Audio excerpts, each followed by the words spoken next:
Victoria, we have 0 active cases. 13,291 tests were processed yesterday and 0 new community cases. Victorians have worked so hard to get us to this point, to the point where the numbers are very, very low.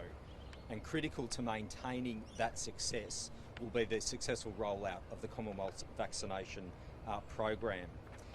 Victoria, we started our program, the cohorts that we were committed to deliver on the 22nd of February. Slow and steady, a few sites, that's now grown over time, and we're now at a point where 129,537 Victorians, for the Victorians the government, the state government is responsible for, have been administered the vaccine. As I've said a number of times, as the Minister has said a number of times, every commitment that the Victorian Government has made, every target that has been set for us, we have met. Indeed, we've exceeded that target. By the 4th week, we would have 40,000 vaccinations administered, and we exceeded well above that target. As long as we get the supply from the Commonwealth, we can meet the targets that we set, and we've said that all along. Today, what we're announcing is laying out our plan for the next phase of the vaccination rollout, and that includes a target of 300,000 tests by the middle of May. 300,000 doses by the middle of May, I should say. To help us get there, we'll have additional sites and new services, and I'll ask the Minister to expand on that in a moment. So we will deliver 300,000 doses by the middle of May. We need public confidence in the rollout of the vaccination program. A clear way you can deliver that public confidence is by having a clear, articulated and public target, 300,000 by the middle of May. But there is another matter I wanted to raise in regards to the vaccination program.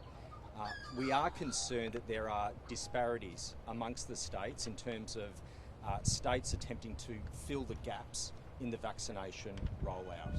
The important point I wanted to make today, in the lead up to National Cabinet tomorrow, is that we can do more. Today we're announcing the next phase in the rollout of our vaccination program. We're setting a target of 300,000 doses by the middle of May. But importantly, we can do more.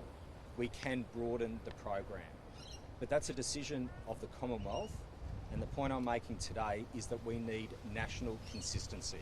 That's why it's appropriate that that be discussed at National Cabinet tomorrow.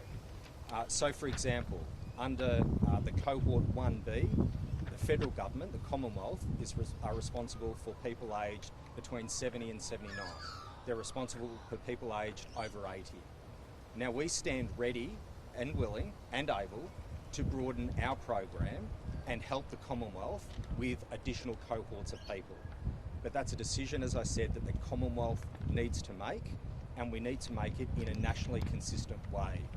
It's not appropriate that depending on where you live around the country, you get a different approach in terms of the rollout of the vaccination. So it's an important point that we're making today.